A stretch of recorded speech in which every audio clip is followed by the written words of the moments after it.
Ready, set, go. Hello, and welcome to another album reaction video. If you're new to the channel, welcome. If you're new to the channel, it's probably because you're looking for my reactions to this particular album for this particular artist. If you're not new to the channel, good to have you. Take a seat. You know the drill. You know how we do these things. If you don't know how we do these things, I don't necessarily tend to focus on the technical aspects of the music. I go more for a vibes based certain musical things I'll notice, because I am a musician, but I'm not super theory minded or production minded necessarily. So I'll notice things, little things when I hear them, and then I really make sure to dig deep into the lyrics and do a nice thoughtful analysis that way.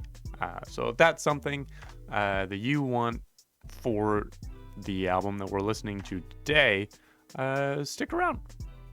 We are in fact listening to the album Hit Me Hard and Soft, in all caps, by Miss Billie Eilish. She's been flip-flopping between the all caps, and then she had all lower caps for the song titles, and When We All Fall Asleep, I think it was just proper song capitalization for Happier Than Ever, and now we're into all caps for these songs. I don't know what that means. I've said before, I'm waiting for someone to make some kind of video essay on the differences in capitalization and what all lowercase song titles might communicate and what all caps might communicate and all that good stuff. I feel like there might be something there. There's gotta be something there, right? I'm not smart enough in the world of linguistics or that part of communications to have anything to say about it myself, but there's gotta be something there. Anyway, Hit Me Hard and Soft, 10 tracks, about 45 minutes long, which is on the longer side for a 10 track. Billie's packing a lot of value into these 10 tracks. Didn't have a whole lot to say about this album right off the bat, I guess.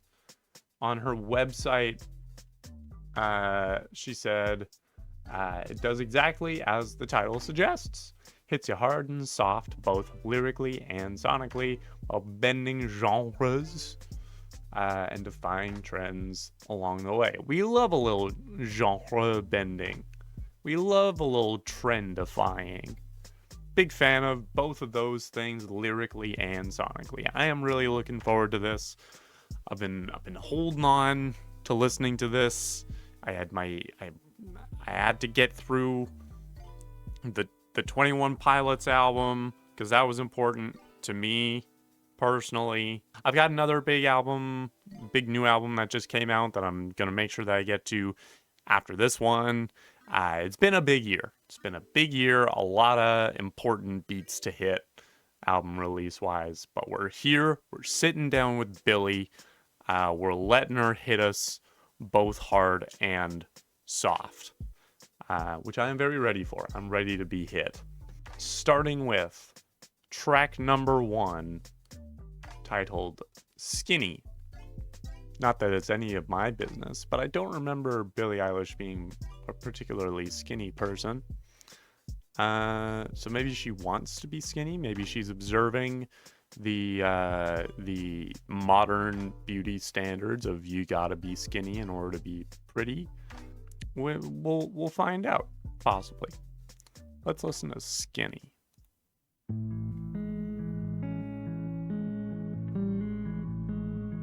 Ooh, okay, starting with some guitar. There she is. Oh my god, such a pretty voice. Okay, good for you. That is a good sign. Yeah. Okay. 21. She's not 21 anymore. She's what, 23? Okay. How did you?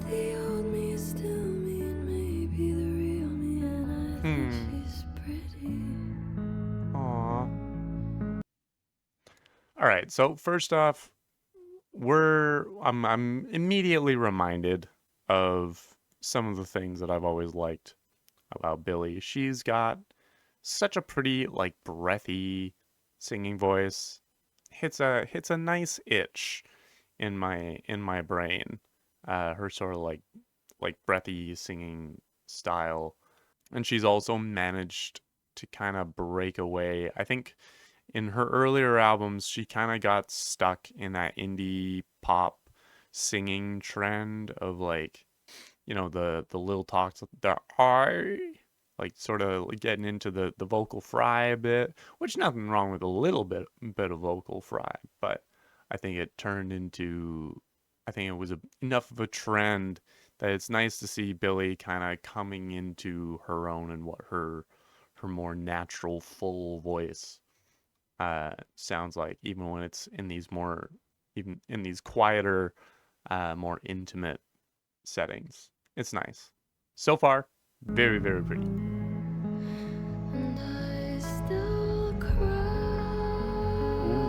Oh, there's a thump. That was a bassy thump. Okay. The harmonies. The freaking harmonies. Okay. Ooh. Do I? Do I know? Okay. When I step off the stage, I'm a bird in a cage. I'm a dog in a dog pound. For a second there, I thought I was hearing.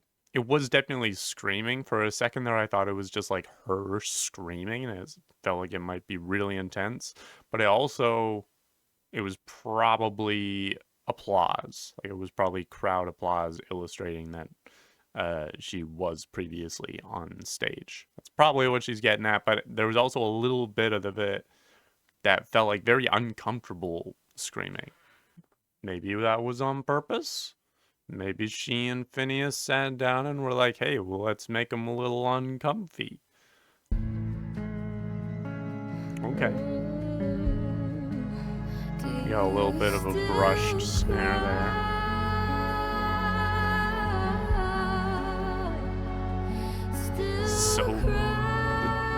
The snare drum is so quiet, but you can kind of hear it with the brush. Okay, with the runs.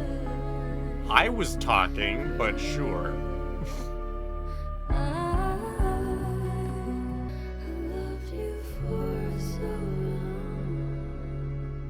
Ooh.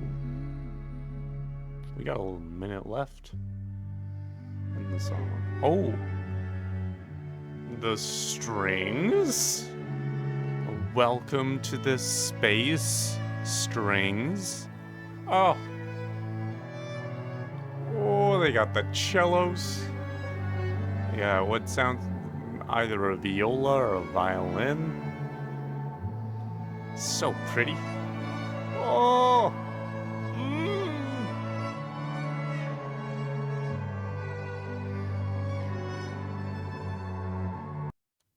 I could not tell you enough how glad I am that strings have been making their way back into pop music, I would say. Yeah, we've been using them from time to time, the whole time, but I feel like they've really been making a comeback recently. I feel like I've been hearing a lot more pop music using like real strings. It's also one of the things that I love about Dodie so much is that she just sort of comes with a string quartet. But it's so nice to hear. It also just speaks to the like musical ability of these musicians, both Phineas and Billie.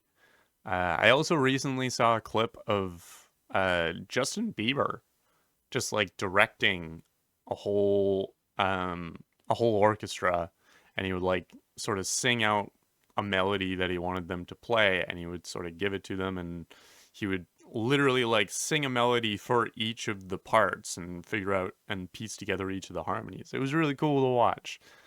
Kind of bridges this gap between the sort of often what can be a little bit elitist world of classical music, and these musicians that, you know, probably have some sense of technical music know-how and music theory, but a lot of us just weren't necessarily trained on that. And so to hear these instruments used in pop music in general is a nice marriage of the two worlds, and it's very encouraging to hear.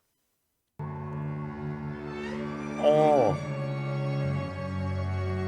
just absolutely stabbed with the freaking cello. I think this is the soft hit. Ooh. Okay. Okay. So that's clearly leaning into or leading into something. Had a fun little beat coming in there. I'm excited to see what that turns into. That was a lovely, lovely start to things. As I've kind of mentioned before in other videos, I find that the first song is often a bit of an overture in these albums. Kind of set us up, not necessarily with what the album is about, but kind of where the artist is at in this album. Maybe set us up with a few things that we'll be unpacking a little bit more in the rest of the album. But it doesn't have to be the main, like the subject of this song doesn't have to be the subject of the whole album. It can be, usually isn't. We've got Billie just kind of talking about where she's at mentally, emotionally, how she's managing this crazy freaking superstar life that she's got at this point in her career. She's made it and then some, you know, kind of chronicling a little bit and a little bit of that experience. So verse 1. I fell in love for the first time with a friend. It's a good sign. Feeling off when I feel fine. 21 took a lifetime. People say I look happy just because I got skinny. But the old me is still me and maybe the real me. And I think she's pretty. Going into the chorus. And I still cry. Cry. And you know why. So tackling that first verse. Just kind of saying what she's been up to, really. She's fallen in love. She's in a relationship, which good for her. Hopefully it's treating her well. 21 took a lifetime. That, I'm trying to remember. Right. So she finished touring Happier Than Ever right before turning 21. Jeez. Imagine being 20 freaking years old and finishing what was probably like a world tour for your third album. You're 20, by the time you're 20 years old, you're doing a world tour for your third highly successful album. That's nuts. Like, I'm just having a hard time, like, imagining. That's such a, like, crazy bell curve for someone's life to go in. Like, that's so young. Anyway, that's nuts. Happy birthday. Belated, probably. Almost certainly belated, because these albums take a hot minute to make. People say I look happy. That's good. But it's just because I got skinny. So there is a little bit of that stigma, that correlation that people unfortunately make between skinniness and health and then happiness. People say that she looks happy when they actually just mean that she now fits their picture of healthy, right? Do you see there's a bit of a disconnect there. But the old me, I'm guessing referring to the not necessarily skinny her, is still her, and maybe the real her, and she thinks that the old her is still pretty. Which is good. That's good. It's good that she hasn't had that worn away. When you have that much attention and just random people commenting on your body, especially like Billie Eilish, as someone that kind of really hit her stride in the music industry, like turning 18, 19, like she got so much inappropriate and unnecessary attention specifically on her looks and her body, and it was so annoying and frustrating to watch and hear. And she also talked a little bit about this in Happier Than Ever, that she's still holding on to her own agency and her own autonomy over that, of like, she's gonna look however she wants to look. If she wants to lose weight, that's her prerogative, that's her choice. If she doesn't want to, that's also an equally valid choice. She will think that she is pretty either way, which is the right way to go about it. And then the chorus is, and I still cry. Like, there is that sort of attitude of like, wow, you must be doing so well.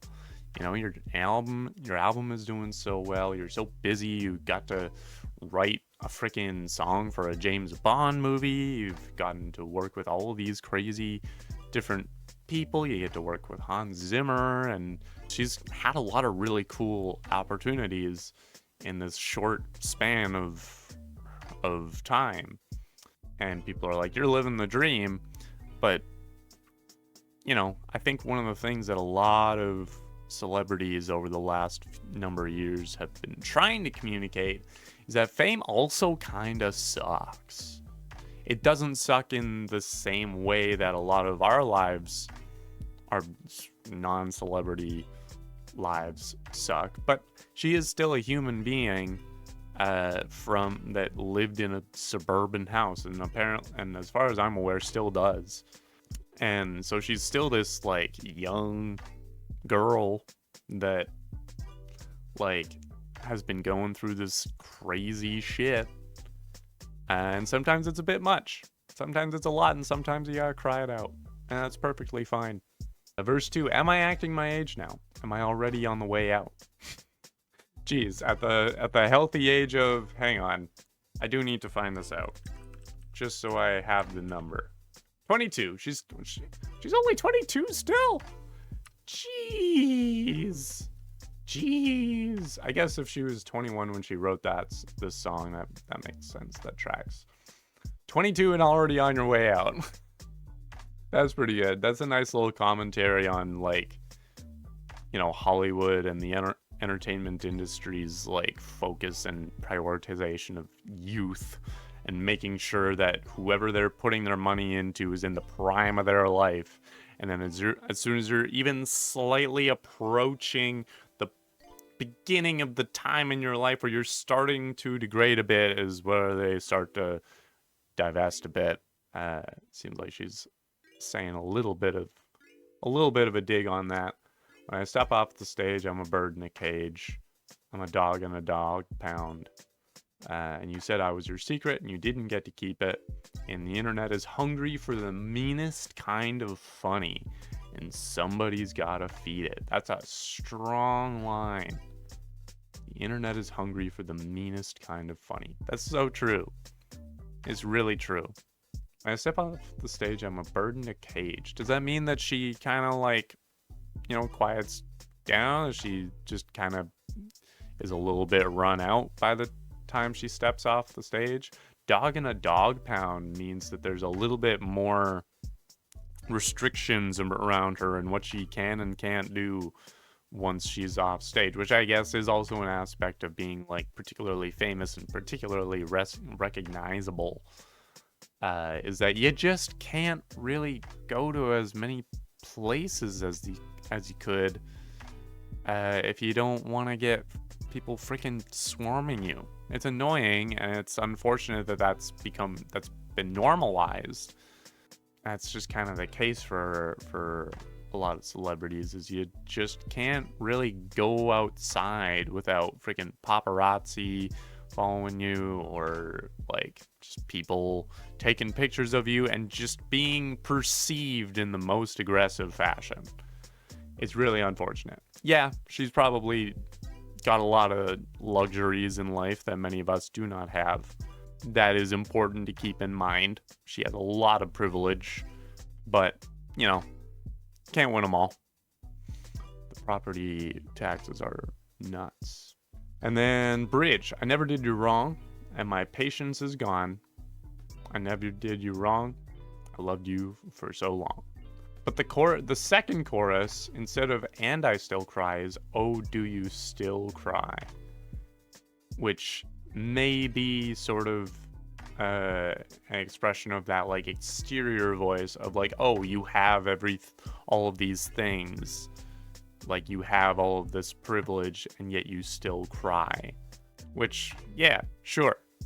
Sometimes you can only escape so much of the human experience. Haven't even looked at the about section. It says skinny is a reflection on Billie's insecurities. Yeah, that tracks with what we've been talking about. Throughout the track, she explores various themes such as falling in love for the first time, internal versus external perception, and anxieties about aging. It says falling in love for the first time, likely with a woman, which I don't know what that's in reference to.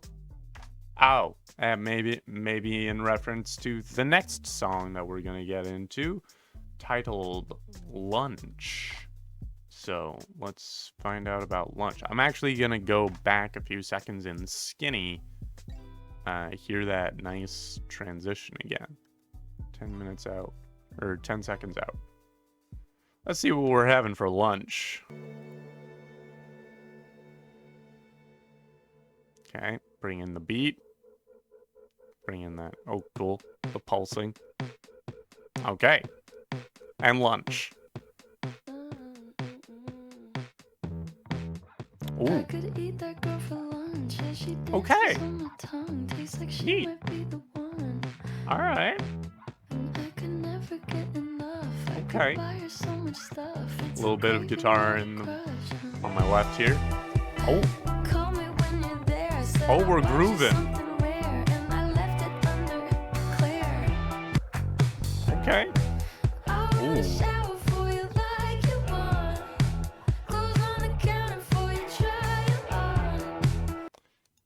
That sort of like reverby guitar I'm hearing, it's coming particularly out of this side of my head. Feels it's a very hosiery sound for that particular guitar. The sort of quick strums that I'm hearing on the other side are, you know, not necessarily as much, but the sort of like reverby, like more plucked guitar that I'm hearing on that side, it feels very hosiery. She's smiling ear to ear. She's the headlights on the deer. All right. Whoa. Okay, what are we doing here? Okay. Okay.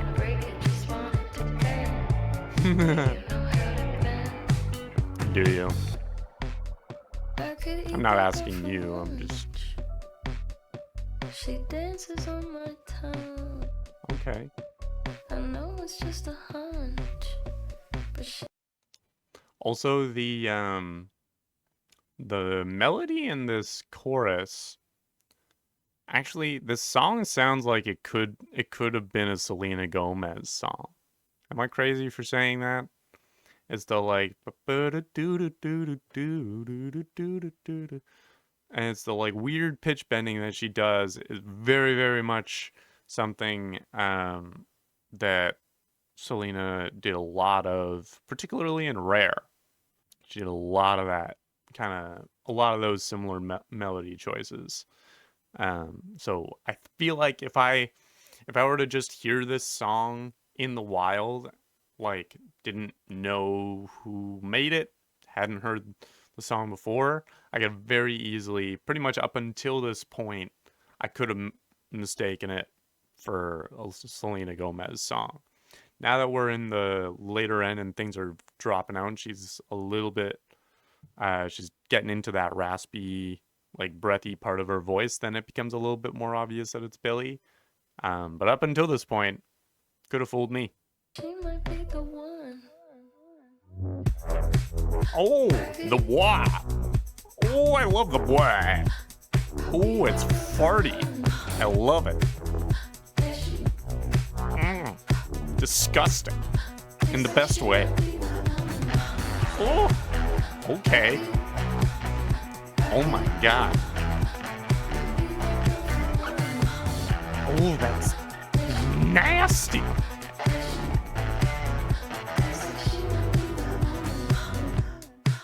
Nice. Okay. Right. You can't have a horny song without some rhythmic breathing. Is what I always say. I always say that. Everyone that knows me and watches these videos knows that that's something that I always say. So yeah, now that one that presumption of having fallen in love with a woman is, yeah, I get it. I hear it. I think I hear it there. It's a little bit there in the text. It's a little bit there in the subtext, and it's also just there in the text. So let's see where we're at in the about section. Likening lesbian sex to an afternoon meal, an afternoon delight, you might say. Billie discusses both her sexual prowess and desire to be with an unnamed woman, the latter theme being one of many defining the album. Interesting. Okay, so we're getting a little bit more into that gay shit. Big fan. Happy Pride.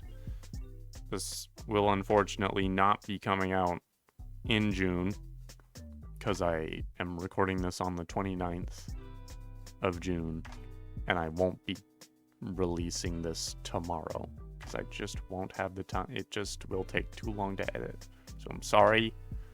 You guys have permission to enjoy gay things post June, actually.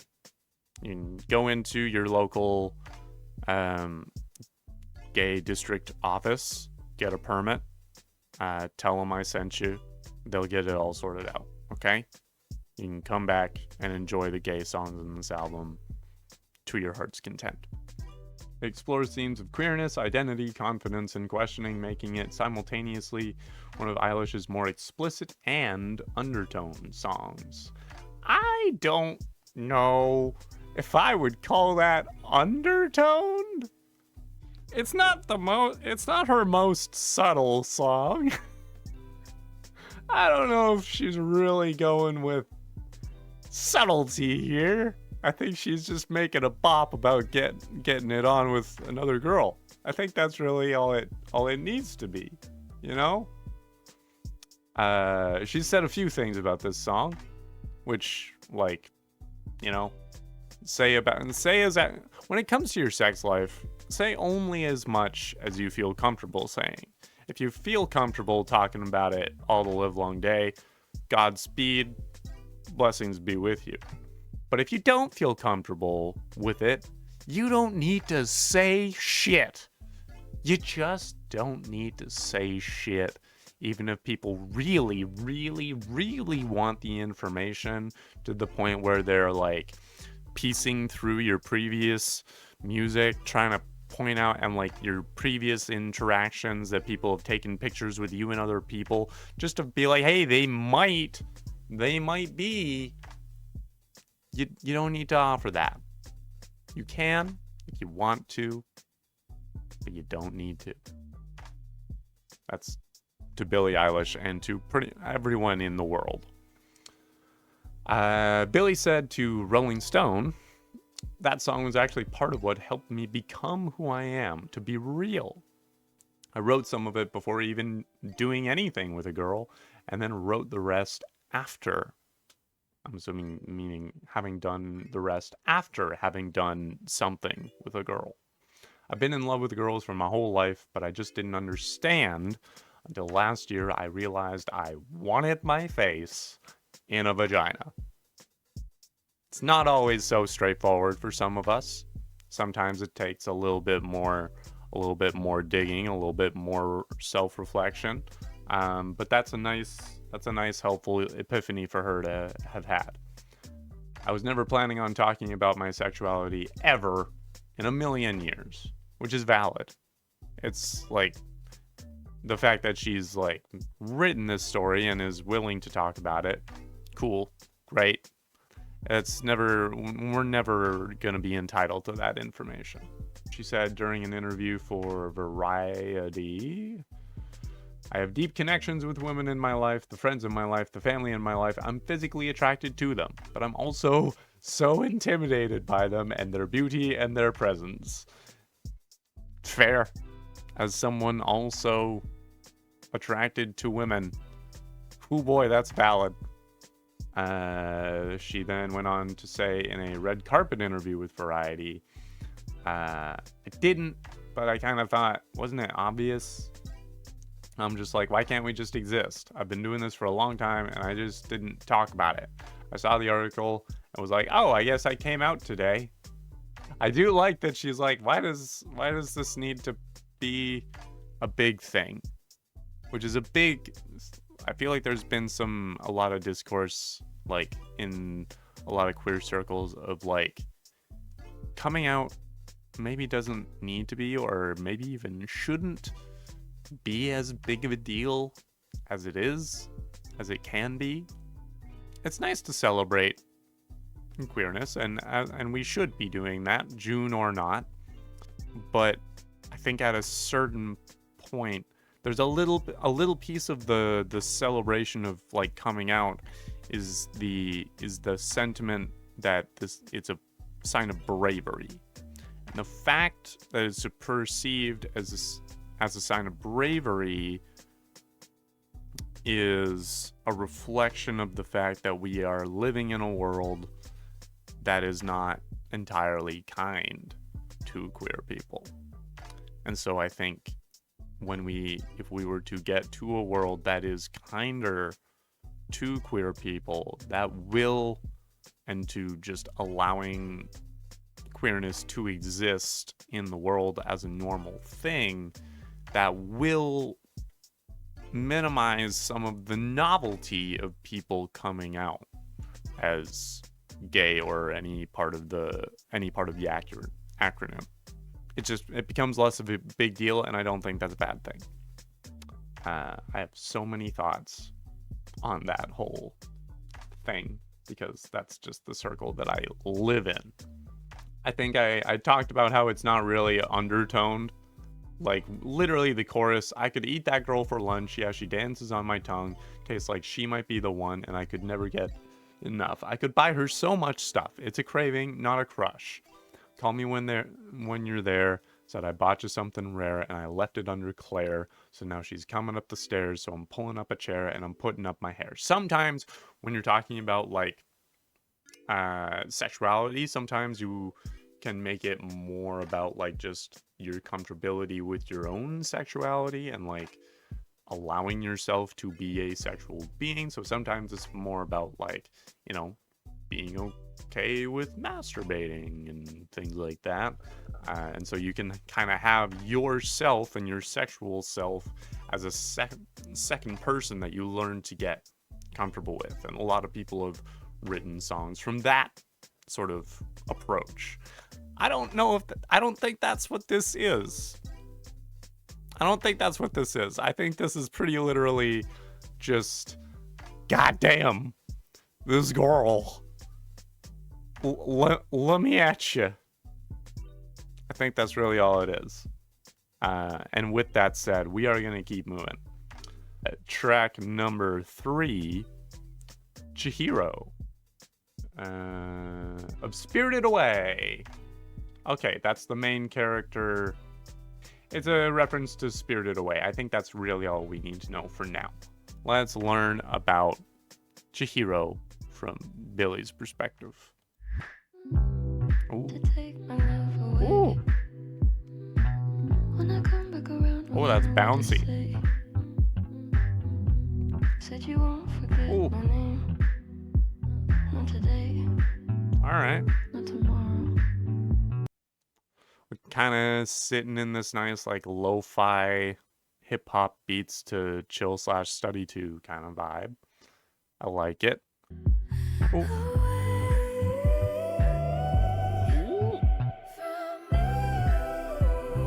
Oh, that's pretty. Interesting. That melody, the lost my mind. Bellyache, I think is what that reminds me of. The from me is kind of relatively similar to the lost my mind. But also I was gonna mention this during the chorus.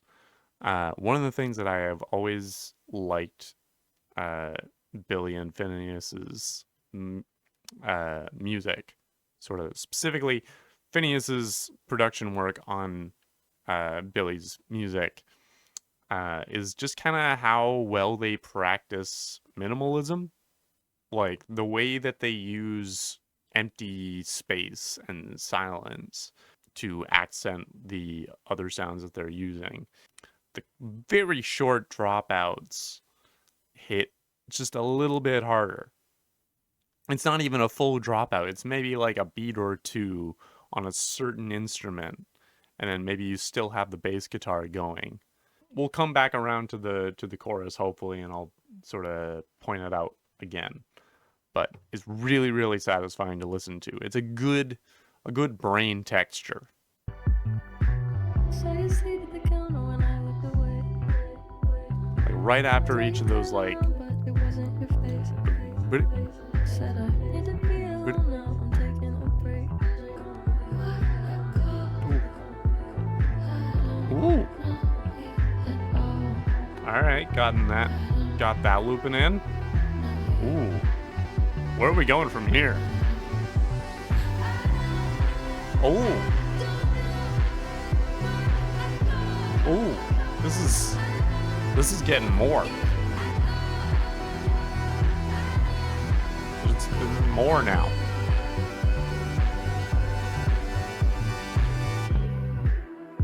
Okay, and then we drop out. Okay. Some fun little effects on those vocals. Ooh.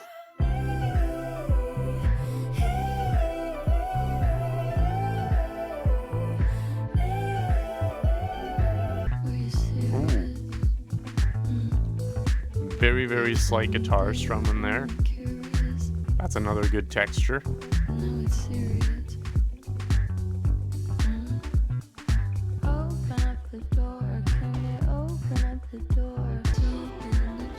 Is that Finneas? Is that Finneas, or is that just Billie with more effects?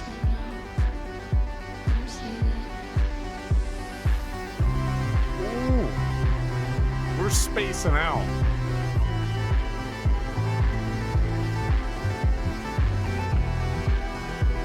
In my head, I've also got Shooting Star playing in my head at the moment. Hang on.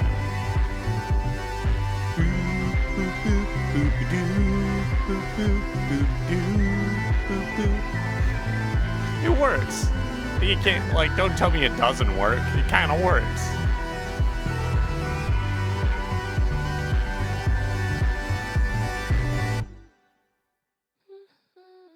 Ooh. Huh. Okay. That was CHIHIRO. That was a whole frickin' trip. I suppose similarly to the way that the movie Spirited Away is also quite a trip. I did not pay attention to the lyrics much, so I didn't really get a good hook on what this song was about, but that's why we have the About section to help us out. CHIHIRO sees Billie feeling unseen and misunderstood as she searches for spiritual and physical reconnection, I should say, with the world. This is a reference to the Chihiro Sen Ogino of Spirited Away, released in 2001, which follows a girl who learned to face her fears by developing a heightened understanding and appreciation of life. During an interview in 2019, Billie professed her love to Hayao Miyazaki's filmography and how she fell in love with the dragon from Spirited Away. She said, "I owe most of the artistic direction from When We All Fall Asleep, Where Do We Go? To Spirited Away and Miyazaki.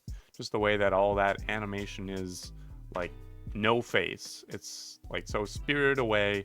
It is so weirdly unrealistic, but realistic. It was so dope. It was in fact so dope. I'm a big fan of Spirited Away." Talked to Mr. Zane Lowe and said, "Recording CHIHIRO was one of the coolest moments of the whole album.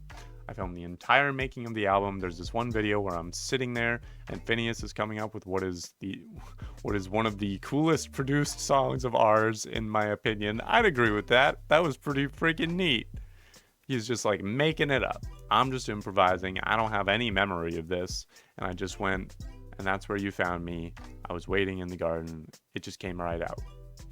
Immediately I was like, "Open up the door. Can you open up the door?" And then Finneas replied regarding that line, "Open up the door" was a huge win, and it's ambiguous, and I love an ambiguous line.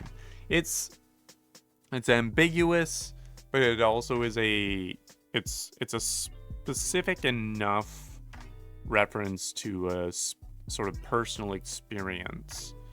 It's like, it's ambiguous enough that anyone can relate to it in a variety of ways, but it's specific enough that you can kind of pinpoint what it reminds you of, which is kind of the sweet spot to hit when you're making popular music, is trying to get as much of your own creative vision and your own sort of personal insight into your work in a way that will be palatable and appreciated by as many people as possible.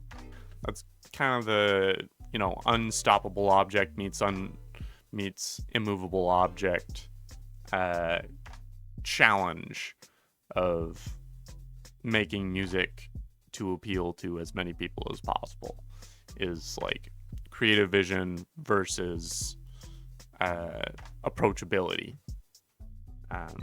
And luckily in this case, she does it pretty damn well.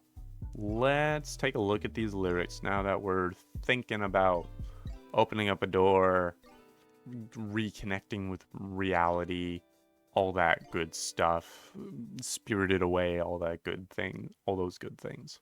Verse 1. "To take my love away, when I come back around, will I know what to say?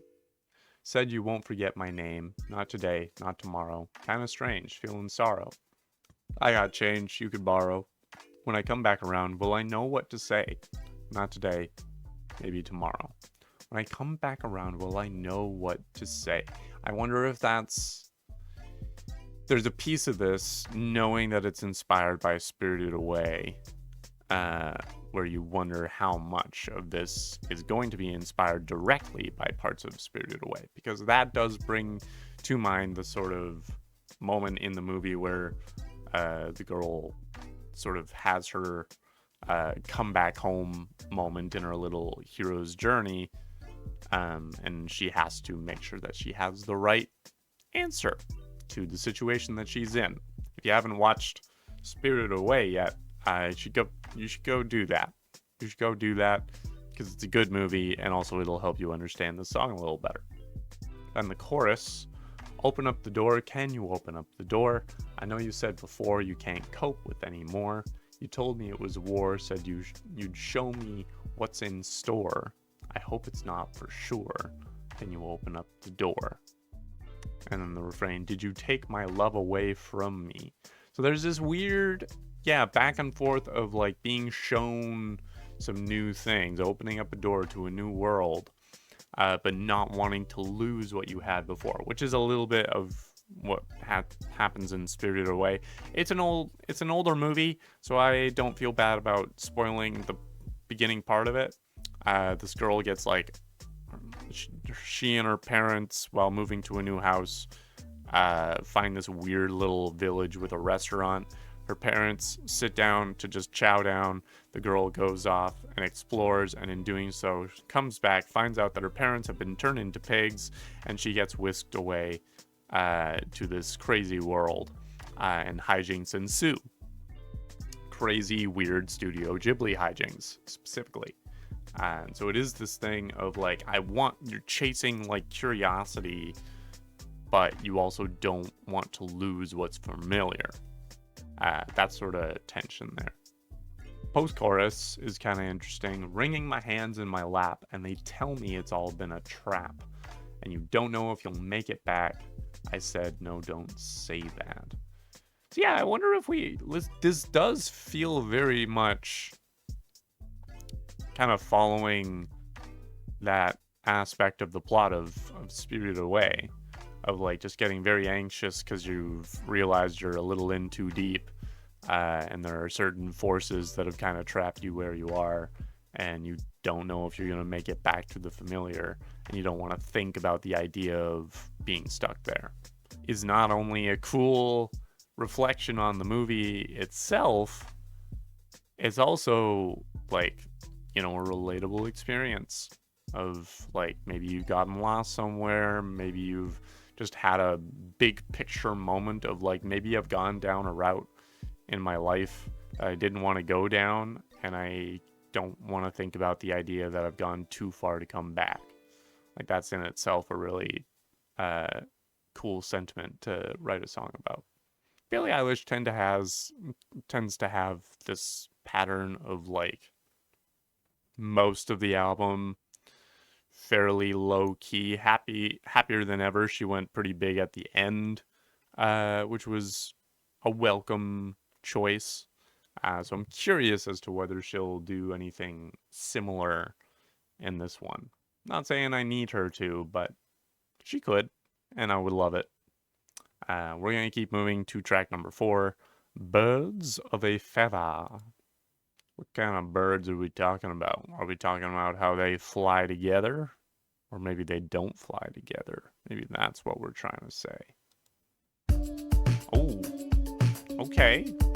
All right. Okay. All right. I'm here. Oh. All right. Interesting.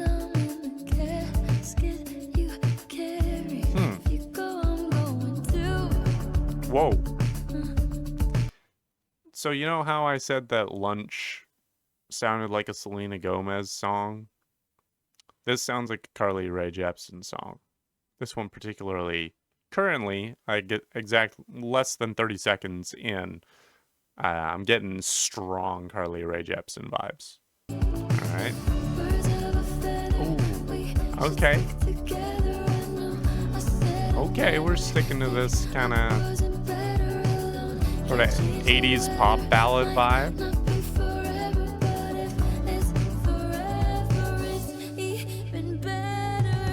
Ooh, I like that little fill there. Interesting.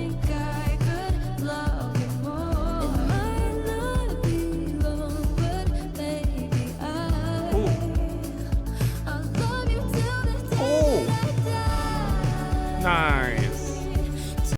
This, I always have to watch myself when I start to make points like this. The unnuanced way to say this is, this doesn't sound like Billie Eilish. This does not sound like what I imagine when I think of Billie Eilish's music. Now, obviously, this is in fact Billie Eilish's music. This is some of what Billie Eilish sounds like now that she has made this song this is a little bit of what Billie Eilish sounds like.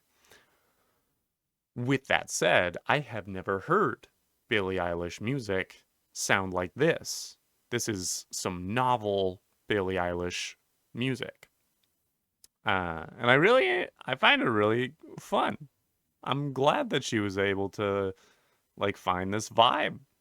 It's a charming little beat. I love when people get into the more like 80s kind of sound. And it's very, very much like 80s pop ballad. That's really what they seem to be going for here. Ooh,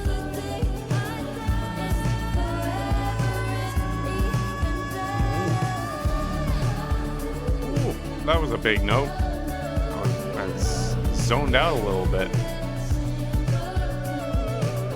Oh, we're doing some hoo-hoos. Big fan. Love that. Oh, nice little switch up there. That's cool. That's a good little rhythmic choice.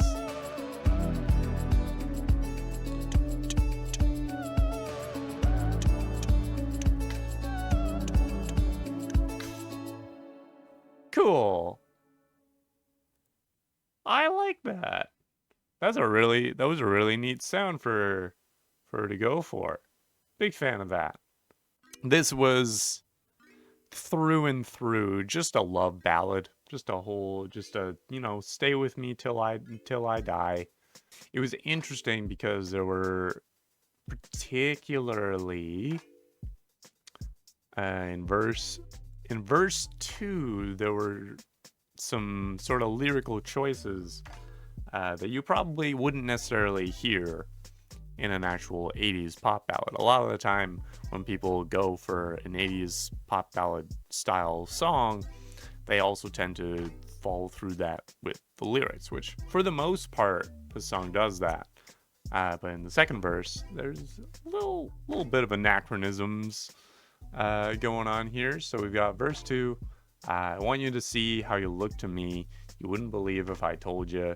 You would keep the compliments I throw you. But you're so full of shit. You're full of it. You're full of shit. Tell me it's a bit, which is a very like 21st century, 2010s, 2020s thing to say. Say you don't see it, your mind's polluted, which again, like mind rot is kind of what that brings up. Say you want to quit, don't be stupid. Like light note. I'm not saying this to reprimand anyone, but I would personally advise against calling someone stupid if you're trying to convince them to not leave you.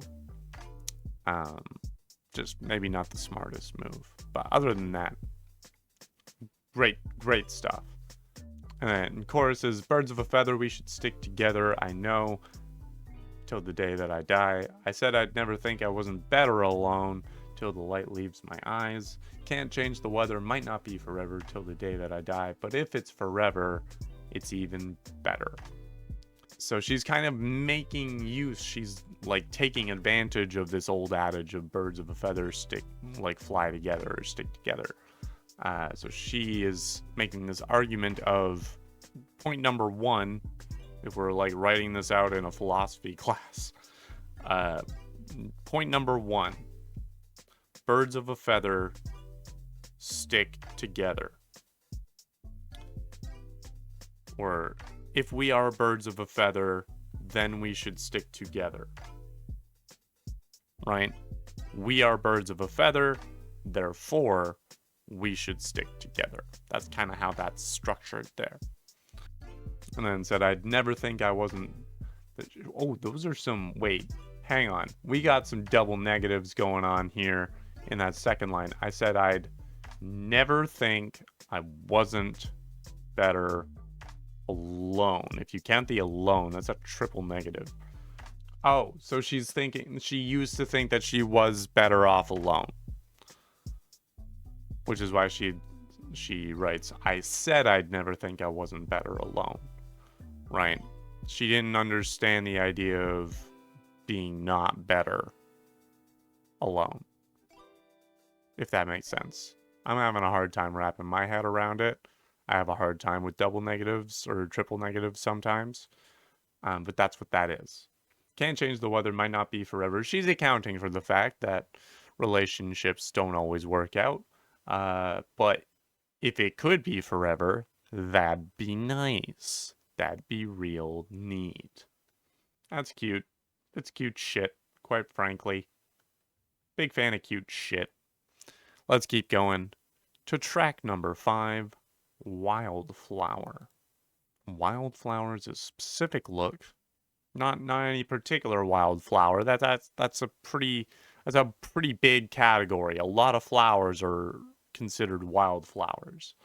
So let's see what we're doing with this particular wildflower.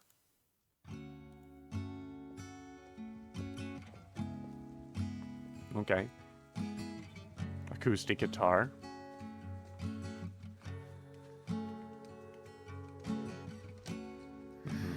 Things fall apart, and time breaks your heart.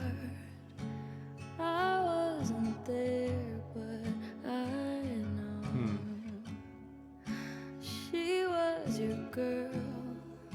You showed her the world, but fell out of love, and you both let go.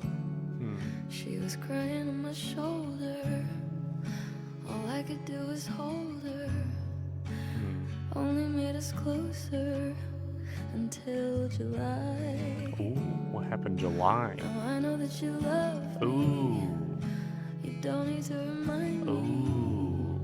I should put it all behind me, shouldn't I? I know we're coming into something. I feel like they were about to make an interesting choice. We're right on the beat. But I have been listening to the lyrics in this one, and we're getting into some. This is a difficult situation. This is a tricky. These are some tricky circumstances that Billie has found herself in. You better watch yourself there, Billiam. But I see her. Okay. All right, we're staying low key. All right. All the time. Very nice. Like a fever, like I'm burning alive, like a sun.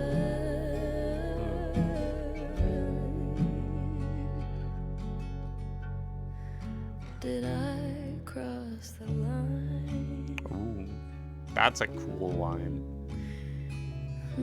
Okay.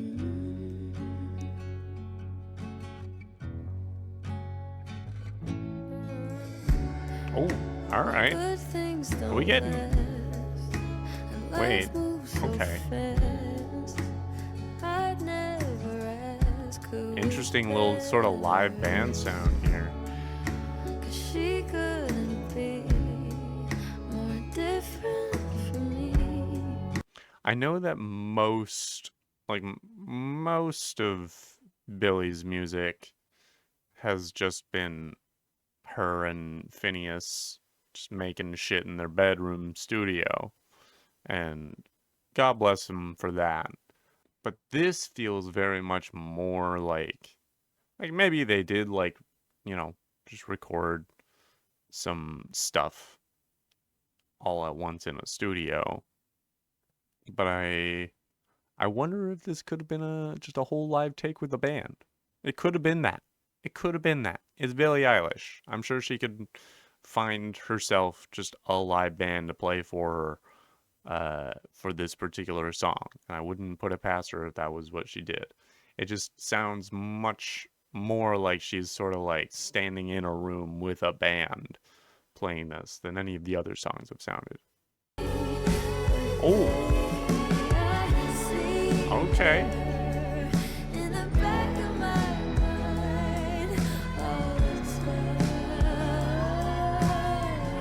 Okay, we're getting a little bit bigger here. We're building.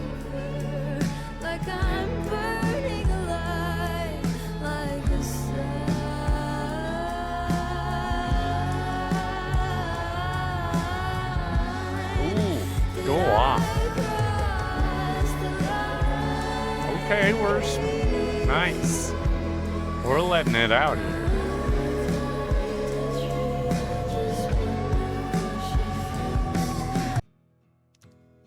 Okay.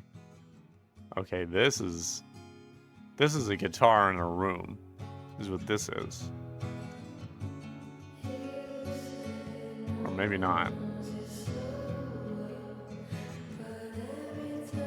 The guitar just sounds like a guitar in a room, which, I mean, every guitar in a room is a guitar in a room.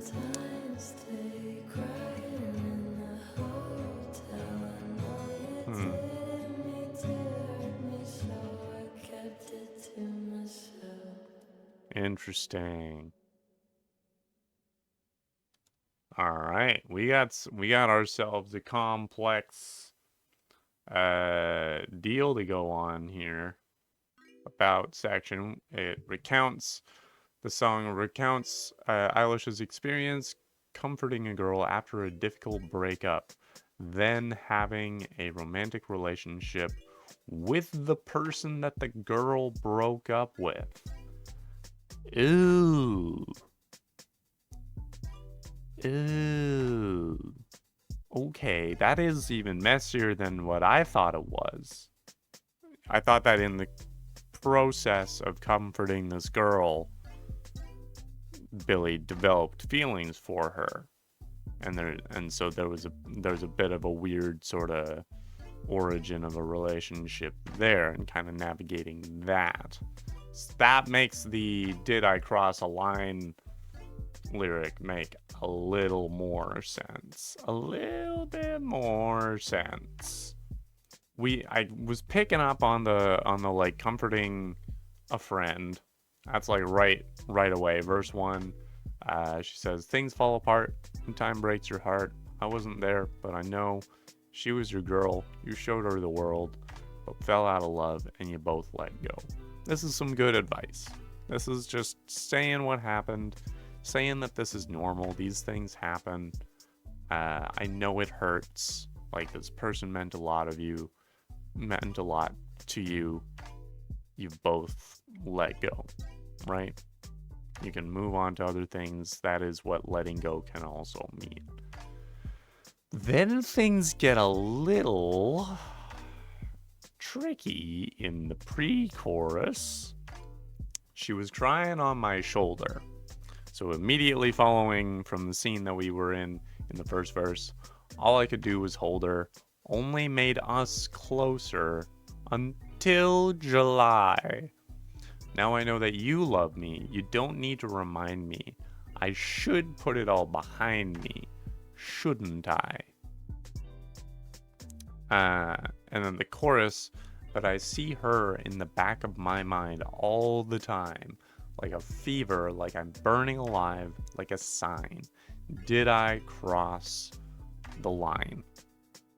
I'm having a hard time finding things to say about this because I'm going to speak very, very personally. If I were the friend that she had comforted post breakup, I would feel weird about her then getting in. I don't know if this is a romantic relationship with my ex or what. I would feel weird.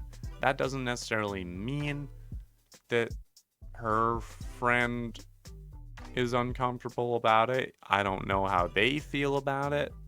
But the reason that I'm having a hard time making any real analysis of this is because I'm uncomfy with that situation personally. I'm not meaning to say, I don't want that to seem like I'm making a moral or ethical judgment on Billie's choices. It's a very gray area, which I think is what makes it a really good idea for a song. Like, I'm not saying that she shouldn't have written this song. I'm just saying, if I were asked if she crossed a line, I would have said, yeah, I think she may have crossed a line there. I'm not saying she did cross a line, but it's very, very possible that she may have. And that's entirely for her to navigate. But geez, what a fascinating situation. Especially the bridge kind of brings things on to the other thing. It goes, you say no one knows you so well, but every time you touch me, I just wonder how she felt.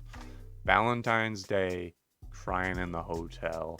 I know you didn't mean to hurt me, so I kept it to myself. So we're now looking at her hanging out with this person who is saying that no one knows them as well as Billie does, but that just makes Billie think of this other person that probably knew them pretty damn well and intimately too. And now Billie's thinking of the day that she was comforting this friend in the hotel, I guess on Valentine's Day, which, oof. But also I feel a strange sense of camaraderie with that. I got broken up with from my first relationship literally on my birthday. She called me, which is reasonable because we were in different provinces at the time, but she called me to break up with me on my birthday. We ended on okay terms later on. We were able to talk about it, but because of that experience, I do in fact feel a certain kinship with this poor kid that had to break up with their partner on one of the least likely days to have a breakup. Or at least it should be one of the least likely days. I realize now that Valentine's Day might actually be one of the more likely days to get broken up with, which is kind of funny just due to the sheer irony of it.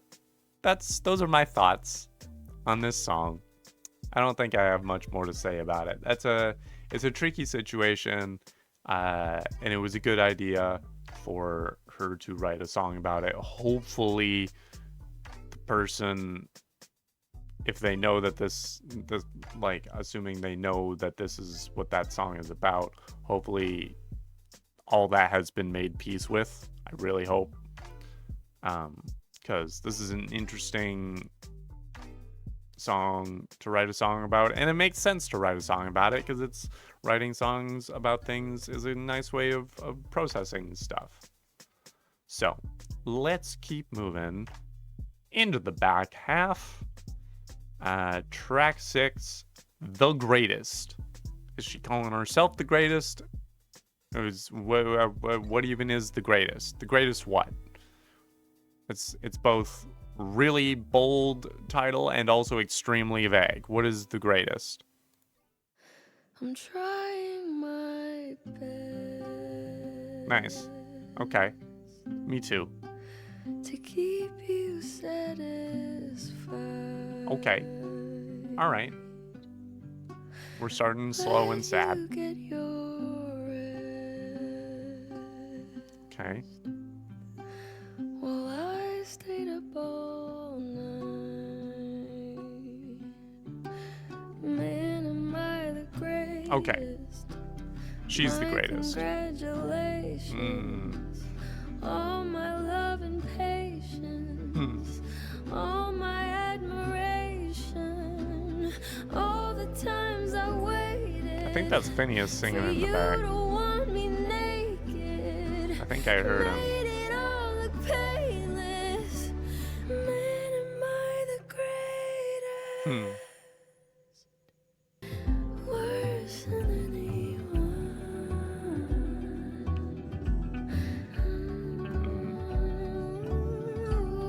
Man, am I the greatest? My Alright, we're getting a little crunchier here. all my love and patience, all my admiration. Looks like feels like we're setting up for some shots here, or some like big hits. For you to want me Oh, we're definitely building. I made it all look We got those quarter no builds. Man, am I the greatest? Nice. There we go. The greatest.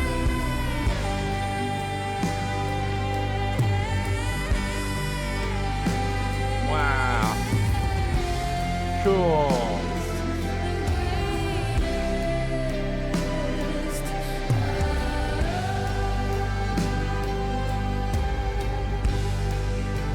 Nice. That's a. Ooh.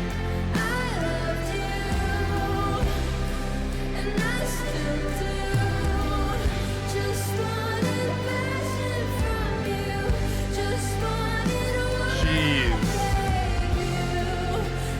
This is very similar of a release, like a big, like let it all out release to Happier Than Ever. Happier Than Ever was like angry catharsis, and this is more. There's a little bit of anger in there. It's like frustrated, but it's mostly sad. It's like sad, tired catharsis. You know, I'll get into it when we get into the lyrics, but it's cool how it's just a slightly different energy to it. It feels very like Phoebe Bridgers-y. This is nice. This is a very like strong moment to have in here. I knew it was gonna happen. I knew it in the back of my head. I knew this was gonna be coming. I'm so glad that it finally arrived.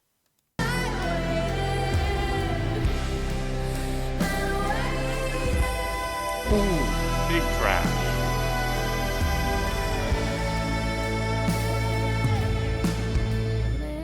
Okay. All right, and then we're dropping out again.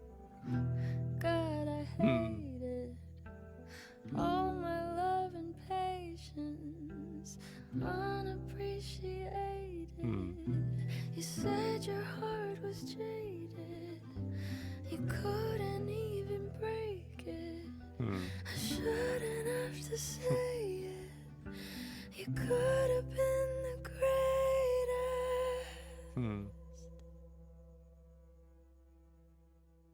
Okay. There's still some kind of drone going there. Cool. Oh, that was beautiful. Really enjoyed that. There was a lot packed into that. I got a little bit of it. I got a kind of a sense of what we're looking at here, and looking at the about section, it goes into pretty well. In The Greatest, Billie delves into the complexities of love, sacrifice, and unrequited affection. The lyrics convey a profound sense of selflessness and the willingness to endure personal hardships for the sake of love, painting a touching picture of the sacrifices made in the name of affection. Also, Billie said via the Sydney Morning Herald, in an interview with them, she said, "That's one of my favorite songs on the album." Totally makes sense. Also, making that song really opened a door to being honest that I hadn't really been letting happen. We finished the album after that. It just started flowing out of us supernaturally. Not supernaturally, not all one word, but like very naturally. That makes sense. That makes sense that like a song like this would like kind of really open the floodgates to just letting yourself be a bit more honest in your songwriting. Sometimes it takes a bit of a big release like that to let the rest of it kind of trickle out. Nice kind of microcosm of what's going on here. Verse 1. I'm trying my best to keep you satisfied, let you get your rest while I stayed up all night. That's a pretty compact expression of what we're dealing with in the whole song. The chorus is, "Man, am I the greatest? My congratulations, all my love and patience, all my admiration, all the times I've waited for you to want me naked. Made it all look painless. Man, am I the greatest?" So it's this really a little bit sarcastic, but also like reflective and self-empowering way of kind of taking stock of all of the ways that all of the work that you've had to put in to make this relationship work. you know, and to kind of accommodate the other person's needs. And it seems like it may have taken a little bit more out of her than it maybe should have, or maybe more than she wanted to. Later on, the bridge goes, I loved you, and I still do. Just wanted passion from you. Just wanted what I gave you. I waited and waited. And then the outro, which is a modified version of the chorus, goes, man, am I the greatest? God, I hate it. All my love and patience unappreciated. You said your heart was jaded. You couldn't even break it. I shouldn't have to say it. You could have been the greatest. So we're at that point, we're kind of cracking open this whole state of the relationship at this point, where we kind of find out that like the other person just wasn't putting in as much affection, wasn't being as open, like externally expressing their love as much as Billie was. It seems like Billie was really like compensating for a lot. They were kind of making up for a lack that she was getting from the other person. And that can be, that's freaking tiring. But I also will admit that I have been the other person. I have been in relationships where I put too much thought and mental energy into figuring out the right way to say things or the right way to be affectionate. And as a result, I simply didn't express it as much as I probably should have. Sometimes it is about being jaded. Sometimes it is about like being insecure about the idea of earnestly expressing your love and your feelings to someone. There can be some discomfort around that, especially for guys. It's a weird toxic thing that we have, but it's not always that, but it seems like that was the case for in this song. I shouldn't have to say it. You could have been the greatest is a really strong way to kind of land the point of like, I shouldn't have to say it. I shouldn't have to, which I think the part of that line that she's not saying is, I shouldn't have to say that I need you to say like I love you more, or I shouldn't have to say that I need more from you, because if you had done that, you could have been the greatest. You could have been a real, we could have done the long haul, you know, if you had just put in a little bit more intention into things, been a little bit more proactive about just expressing your feelings. And I will say, as someone that is aware of that has been at this point in a relationship, it just takes practice. It just takes practice. You just gotta make a point of saying it more. I said it in I said it in the 21 Pilots video for the craving of, and also at the risk of feeling dumb, of just like say it regardless of whether you feel weird about it, because the more you say it, the less weird it'll feel. Doesn't matter if it's out of nowhere, just say it. It's worth saying out of nowhere. The other person will probably like just hearing you say it out of nowhere, because it means that you're thinking about them without their prompting. That goes a long way. So just start saying I love you, and just start doing nice things and being affectionate of your own volition, please. From like, you know, speaking from experience, just do it more often. It gets easier the more you do it. That's all I'm gonna say about this one. Let's keep a moving to track 7. Oh boy, this one's in French. How could you, Billie?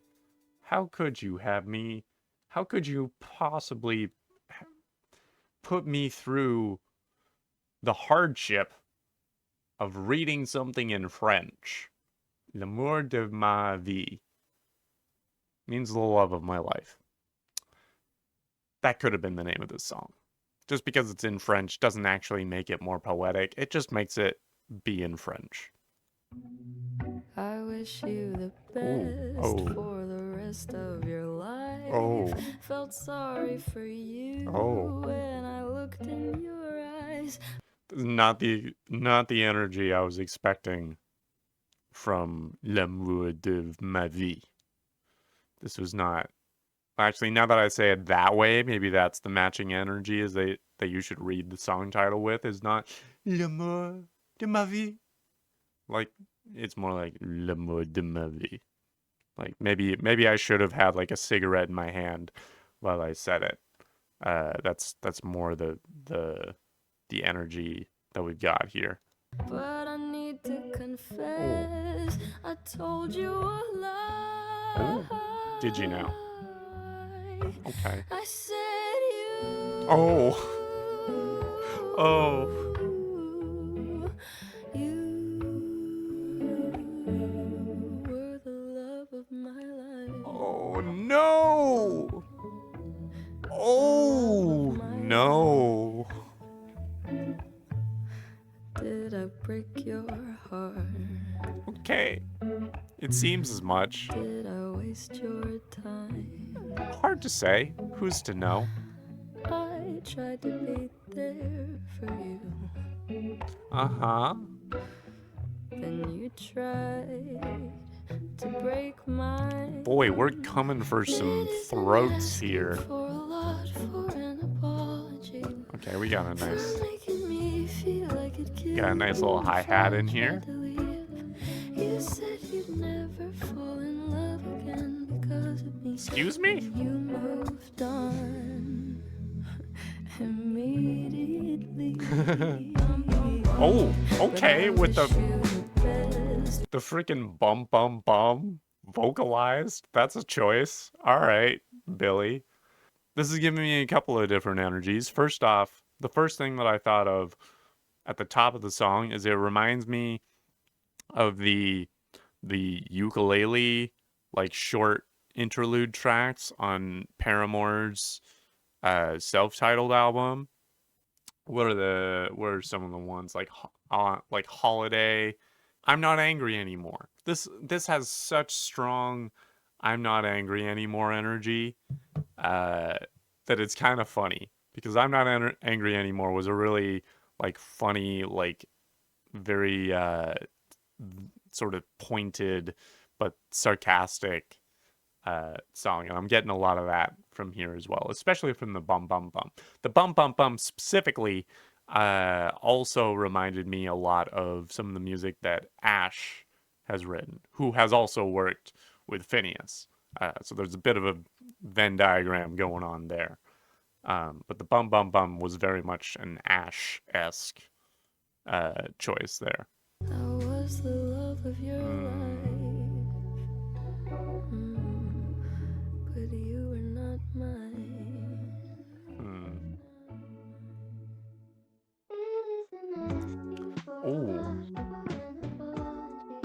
Ooh. That's the same voice, or very similar effect, that she uses for, was it 8? Yeah, I think it was 8. Very similar sound.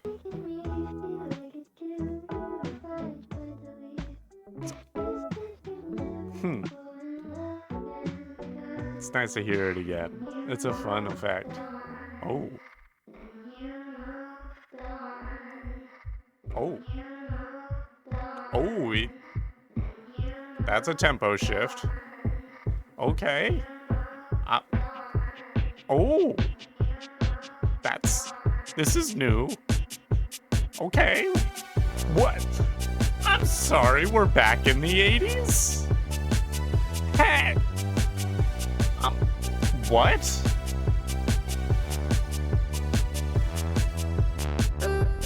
Ooh.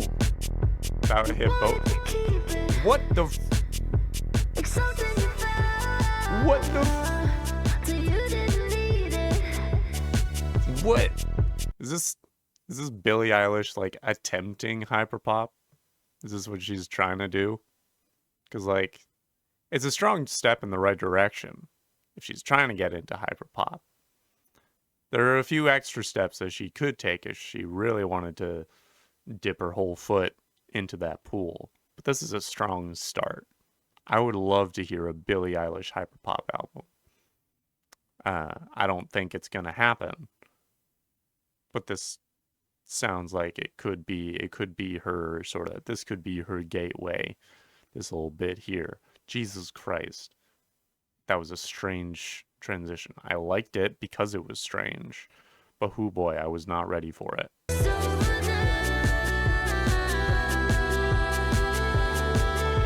That's a fun use of the auto-tune. Ooh.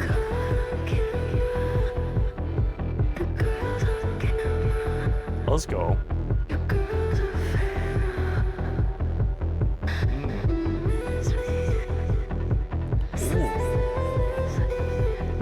What the frick is going on here?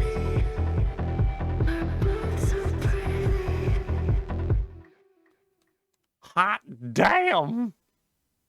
What a fascinating shift into probably one of my favorite parts of the album. I mean, the first part was fun. God damn it, l'amour de ma vie. Why did my favorite song have to be the one with the title in French? Why did that have to be the case? There's a good amount of kind of what we're dealing with on the surface here. Billie was in a relationship with a person that felt much more strongly about her than she did about them. That whole dynamic seemed to be like at least subconsciously known to the other person, to the point where it isn't asking for a lot for an apology, for making me feel like it'd kill you if I tried to leave. You said you'd never fall in love again because of me. Then you moved on immediately. Post haste, you might say. Followed by the bum bum bum, which I really wanted to make sure that I noted the bum bum bum, because what a strong choice. So we've got this attached person who maybe seems to have some not the most stable, if they're expressing this idea that their mental well-being is entirely dependent on the other person sticking around. Like, I'm not saying that, breakups don't affect your mental health, but you gotta be able to reassure yourself that you can bounce back, even and if you do end up bouncing back maybe a little bit faster than either of you maybe realize or expect, then it helps to have been aware that you could do that most of the time. So saying things like you'll never fall in love again is just not realistic. There's so many hot people in the world. There's so many charming, beautiful people in the world for you to fall in love with. That to say that just the one is the only one that you'll ever be able to fall in love with, statistically improbable at best. So, put it that way. Then we got part 2, which was called Over Now, which has a whole different verse and chorus and outro. So verse was, you wanted to keep it like something you found till you didn't need it, but you should have seen it. The way it went down, wouldn't believe it. So it seems like they were just in a relationship to show off to other people, like you could, so that you could brag about dating Billie Eilish, until the novelty of dating Billie Eilish wore off, and you were just dating this person that just so happened to be Billie Eilish. And if that didn't work out, then suddenly maybe you don't actually want to be in this relationship and you're kind of caught with your pants down. And I don't mean that literally. I may be making reference to it in a literal sense for a joke, but I do not mean that literally. The way it went down, wouldn't believe it. Basically saying, if you were watching this whole relationship shindig go down from the outside, it looked like a freaking mess, right? Doesn't look good for me or you. And then going into the other chorus, want to know what I told her with her hand on my shoulder? You were so mediocre, and we're so glad it's over now. So I'm assuming we're now in a context where Billie is with a girl. Maybe they're getting it on, and you are just being like, yo, the kid was so mediocre. They were mid as fuck. They were so mid, which it does sound weird for my freaking zillennial mouth to be saying mid. It feels weird, but it is an accurate way of expressing it. The sentiment that we've got here seems. Outro, camera, caught on camera, the girl's on camera, your girl's a fan of, you miss me, say you miss me, it's such a pity, we're both so pretty. Oh, wait. Was this ex's new girlfriend caught on camera getting it on with Billie? Do we have like a Korasami situation going on here? And then this poor Mako over here just realizing that he's fumbled two pretty ladies, and now they're just like, now the two pretty ladies are hanging out with each other, being like, such a pity, we're both so beautiful. It really messed it up. Tragic. Is that kind of what we're looking at here? Big fan. This is it's kind of petty. It's like, luckily it also slaps. Like it's a petty bop, is what you might call it. What does Billie have to say? She said in a Triple J interview, the end of L'Amour is this little breakdown track called Over Now.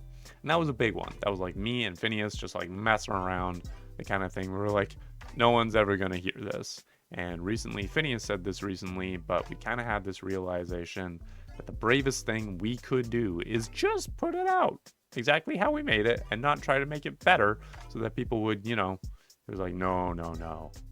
Which probably, yeah, I'm glad that they put it out like that, because it's weird. It's a weird part of the song, but that's the like raw, like creative vision coming out there. It's a little weird. It's not the most approachable part of the album. Not everyone's gonna like how it sounds, but that's just freaking what they're making in the studio, and they liked it. So it's entirely theirs to put out if they want to. And I'm glad that they did. I think it goes pretty hard. Let's move right along. Track 8. The Diner. Is this that diner in the one painting? The like weird American Gothic diner where there are no doors? Is that the diner we're referring to? Ooh. Ooh. Ooh. Ooh. Oh. This has got Therefore I Am energy. Like NDA kind of vibes. Ooh. Okay. Ooh. Ooh. This is also weird. Okay, I wasn't gonna.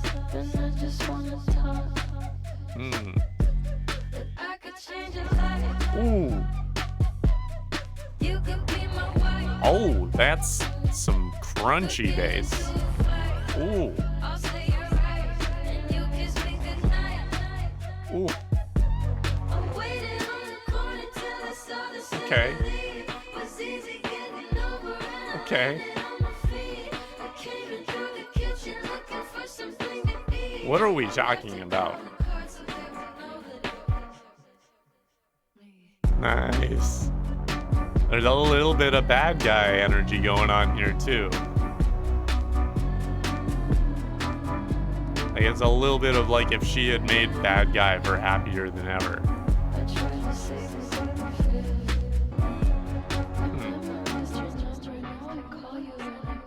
Okay. Excuse me? What?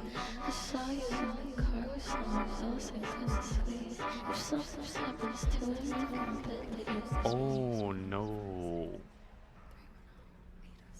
Excuse me? Whoa. She's whispering a phone number. Hope that's a regulated phone number. Hope she knows who's calling that, or I hope whoever is getting calls knows why and is prepared for that. Okay. Okay. Got it. Interesting. I was very confused up until I read the about section. The diner puts the frightening side of fame into perspective, finding Eilish telling a story from the perspective of a stalker, dragging a plot from her past experiences with her many stalkers. Sorry to hear that she's had multiple stalker experiences. That sucks. But this is what I was talking about with the freaking... She's got a lot of problems that a lot of us simply don't have. You know, as soon as you get famous, your odds of having to deal with stalkers, unfortunately, skyrocket. It ain't great. It ain't good. Shouldn't be a thing. But that's kind of the world that we're in at the moment. It shouldn't be, but it currently is. The song delves into themes of obsession and desperation. The lyrics show a troubled individual who crosses boundaries just to be with their lover, and how they struggle with rejection as well as legal trouble, perhaps from the fact that they're a stalker. While she is taking the perspective of a crazed fan of hers, it is possible the diner could also be read as Billie herself being obsessive over a lover, given the context of the rest of the album. Maybe she's throwing in that as like a seasoning, where she's like throwing in a little bit of tones of her being obsessed with someone else. That doesn't seem to be the main focus here. I'm curious about this freaking phone number. 1-310-807-3956 is the phone number. Is a number that is found on Billie's website. When called, an automated recording of her will appear with the words, "Hello, hello, wait, I can't hear you. Hello, hello, hold on, let me call you back."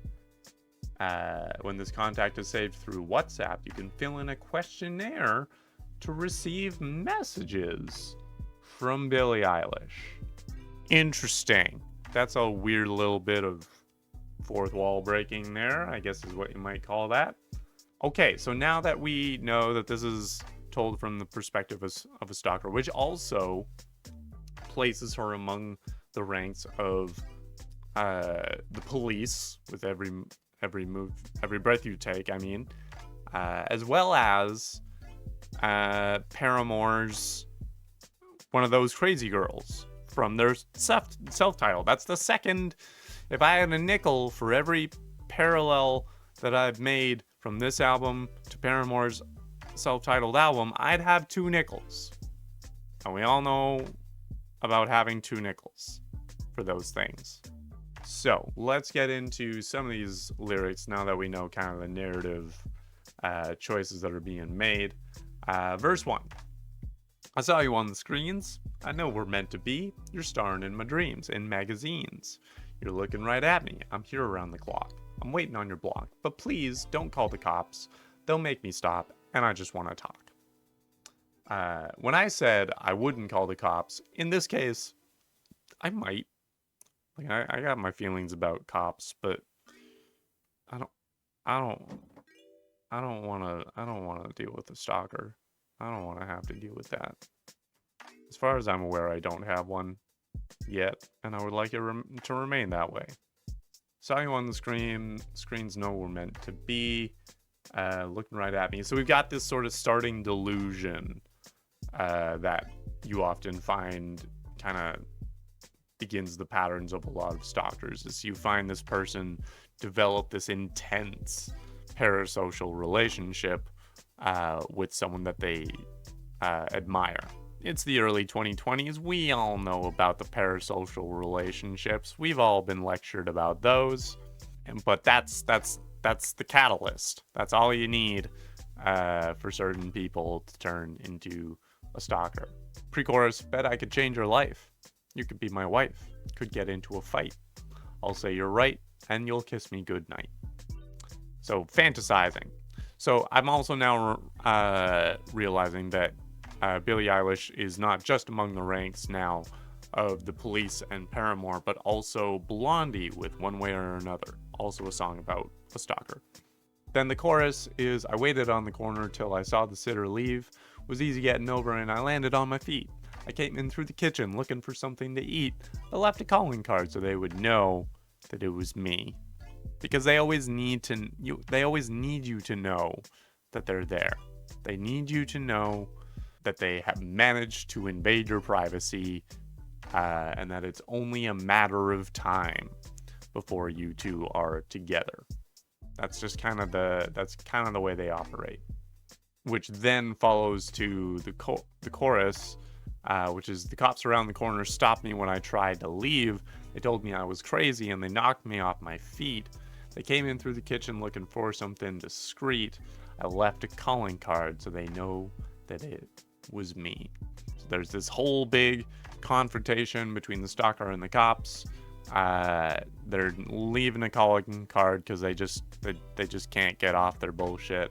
And then we get into the bridge, which is, I memorized your number, now I call you when I please.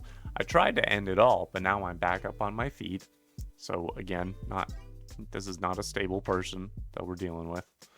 I saw you in the car with someone else and couldn't sleep. If something happens to him, you can bet that it was me. So this person remains a threat to their target's safety, which is a shame. It sucks. There's a few artists and also YouTubers that I have learned have had some stalker experience, and just everything that I've heard about it is just the worst. And if you are watching this and you are stalking someone, cut it the fuck out. Cut that shit out. Just stop. Okay? It's not gonna work. It's just not gonna work out. And if you think that I'm saying this, and if you hear me saying this to you and you're like, well, he just doesn't know that we're meant to be together, he just doesn't get it. You are not an exception to that rule. You specifically are not an exception to that rule. It's not going to work out. It's not going to go how you want. So, like, find a different hobby. Find a different hyperfocus, you know? Just like find something else to do with your life. There are so many other ways to spend your time than making someone else in the world deeply uncomfortable and scared for their life. That's just not the effect and the legacy that you want to leave behind. It's just not. So, I'm going to leave that there. We're on to track 9. Second to last track. Bittersweet. Sweet, spelt S-U-I-T-E. All one word. That's some fun wordplay. I like that. I like bittersweet. That's pretty fun. Let's see what we're feeling bittersweet about. Oh! Where? back with the 80s synths. Okay. That's been an interesting kind of motif or kind of sound pattern in this album. Okay.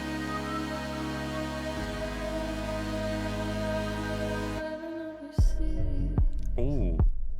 Bringing it right down.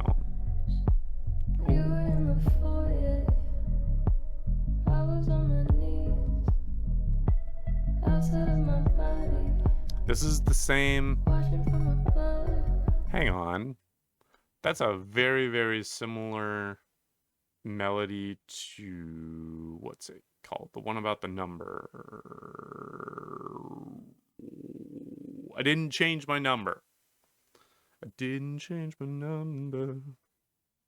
That's the one. That's what this sounds like. That's almost the same melody. Is he trying to make a callback to that? Is that relevant? I don't know. But it is pretty much the same melody. I see the way you want me. Yeah.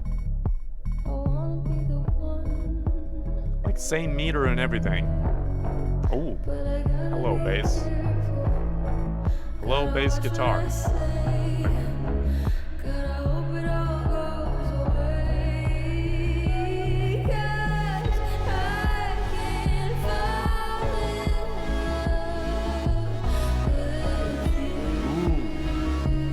Ooh, that's cool.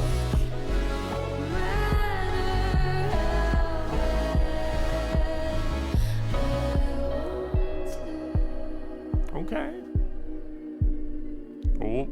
Oh, we're doing another change up. We're doing another switch over. Oh. Okay. Okay. Not quite bossa nova, but adjacent. Okay. Okay. Very. Okay. Okay.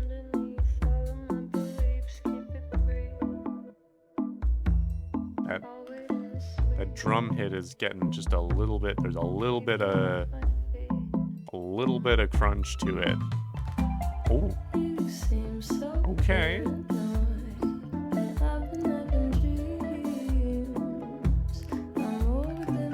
Nice. Okay, l'amour de ma vie. Gotcha. Following a narrative, are we?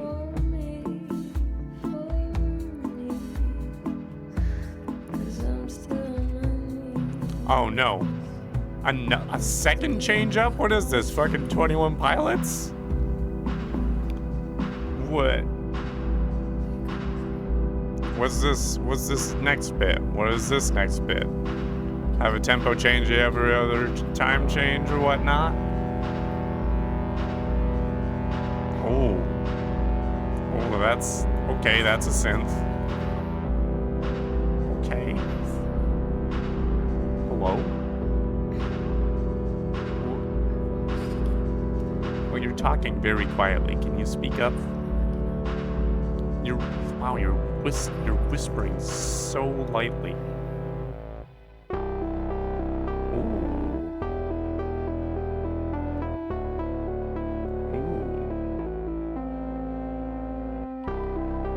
Okay.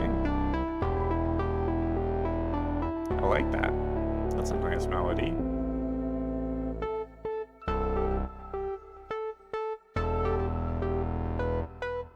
Okay, it's a little late to be... Whoa. That was a lot. That was a lot to chew on. There's a lot going on there. Jeez. Gotcha. Okay, so... What the hell? What? Let's try and see what we can piece together here. Let's try and see what we can piece together here. We're going to try and piece together here. The title is a play on the word bittersweet, if you weren't aware already. converting the suffix sweet into the homophonic sweet. Right? We've covered that. Seeming as if it's a minor change, the conversion of sweet compels the idea that Eilish has been left bitter in a hotel suite on her own with no tinge of pleasure. It's all bitter and no sweet, just sweet.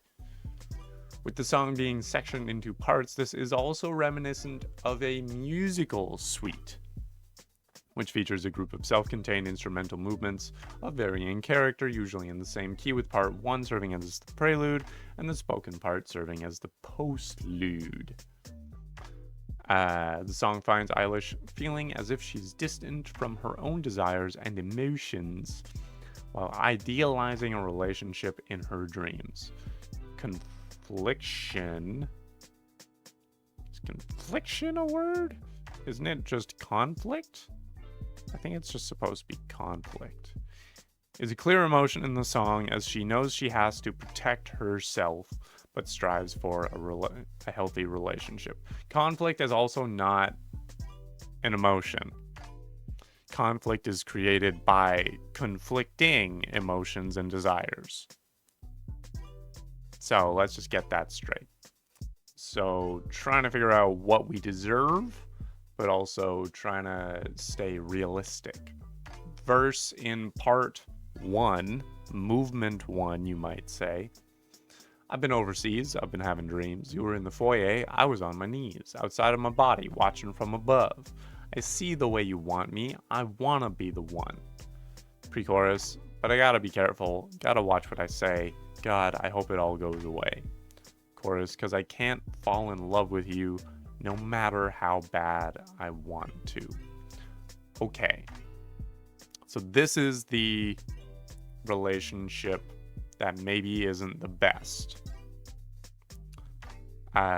for Billie. This is the relationship where someone is interested in Billie, and Billie knows that they are interested in her, but she knows that the relationship would not be good for her, despite the fact that she perhaps would like to be in a relationship. Being in a relationship in itself is nice. It's a good time generally. But if it's, in theory, it's a great time. In practice with the wrong person, it can be a shit time. Moving on from that into part 2, chorus. I don't need to breathe when you look at me. All I see is green. And I think that we're in between everything I've seen in my dream, have it once a week, can't land on my feet, can't sleep, have you underneath all my beliefs. Keep it brief, I'll wait in the suite, keep me off my feet. So this part is where we get into maybe the unrealistic relationship that perhaps Billie is idealizing. And it's idealizing to the extent that she imagines it to be very, very nice, but also unrealistically healthy. Because she's got all of this sort of watery, like oceanic imagery where like she's in bliss, but she's also drowning. I feel like this is the song that most closely associates with the album cover, where it's all beautiful and very peaceful, but it's also like she's drowning.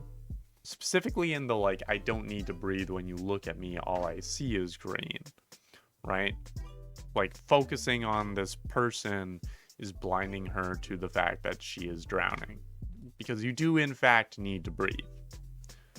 Moving that into part 3, where there's a weird drop and she just starts whispering far enough away from the mic, or maybe it's just mixed in a way that you really, even if you strain to hear her, it's hard. Where she says, will you come with me? Just want to tell you the truth. Come on now. And I know it seems like something even bitter. Listen up. I've watched you keep on doing better. It's someone I don't know. Pay close attention to it right now. That seems very disjointed, which is probably the point. This is probably the synthesis of the conflict that we've been referring to. We've got this mix of like wanting to be with someone, of will you come with me, and also the problems with that of I just want you to tell the truth. I've watched you keep on doing better, so maybe we're now idealizing this. It's someone I don't know. Pay close attention to it right now. So we're focusing on this mess now, and it's a combination of all the things that we've been talking about, I think, is kind of what we're doing here. Yeah, I think that I've pretty much covered what I want to in that one.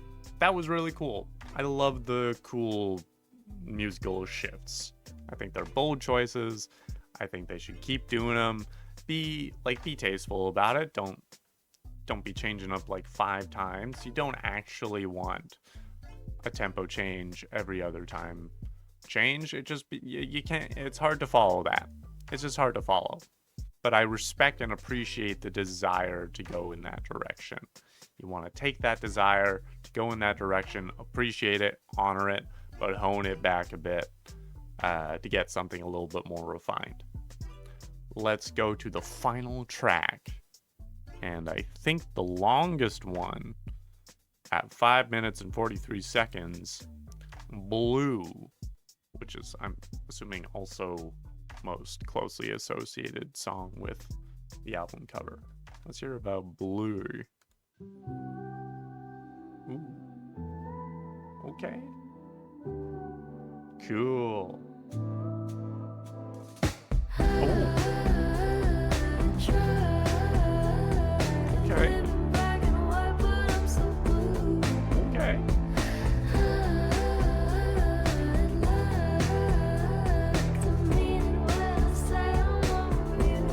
Okay.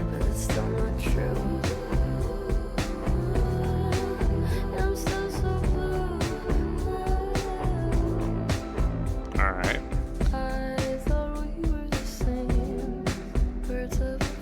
Nice. Okay, call back there.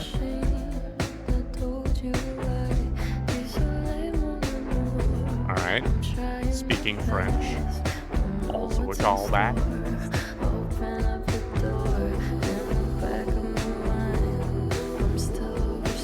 All right.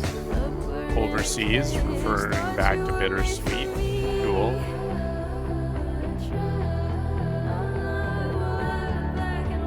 Oh, we're building. Okay, and we're back into the groove. All right.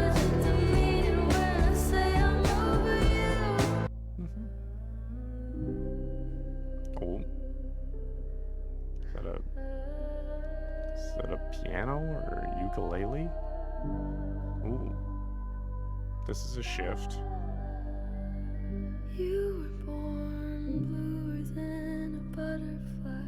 Okay. Beautiful and so deprived of oxygen. Whoa, that's a line. Okay.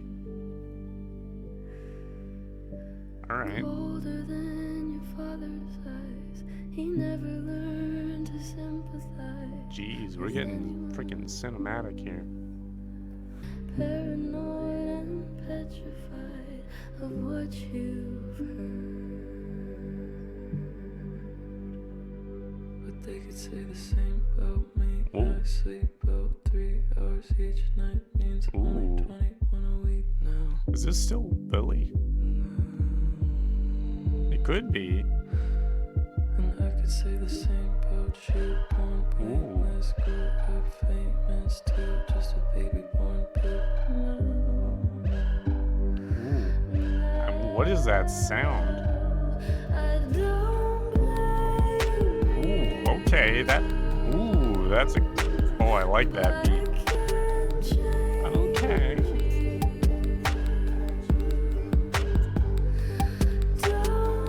This is giving me, my future vibes. Just melodically, at least, and sort of beat-wise.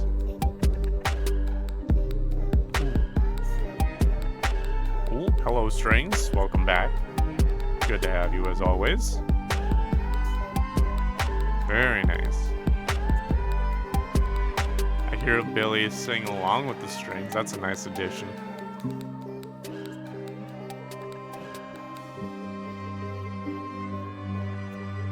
Ooh. Is that her hitting the high note in the back there? I think I heard that. That was really impressive. And for them to just put that way in the back real quiet. Very subtle flex. Ooh.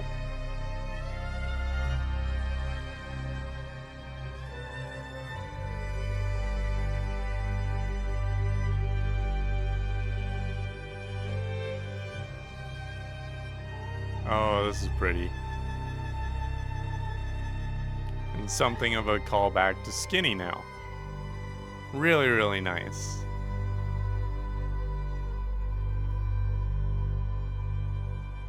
Okay.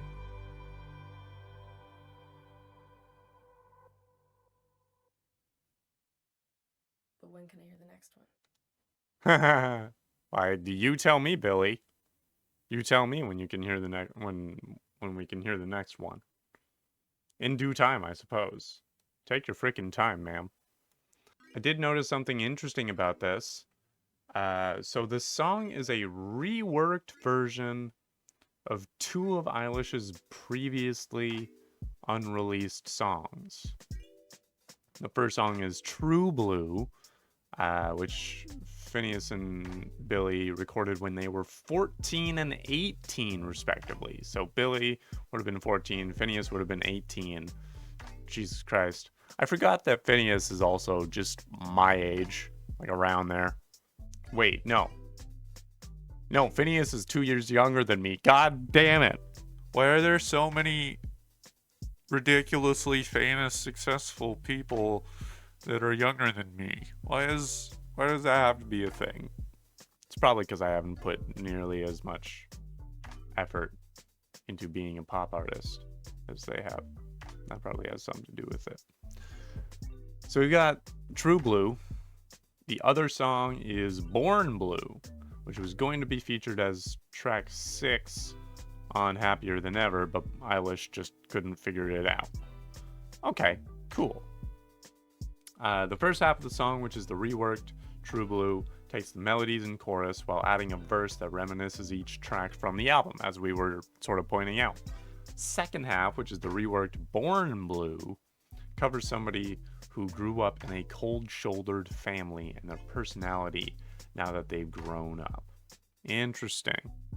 At the end of the song, Eilish says, but when can I hear the next one, which we heard?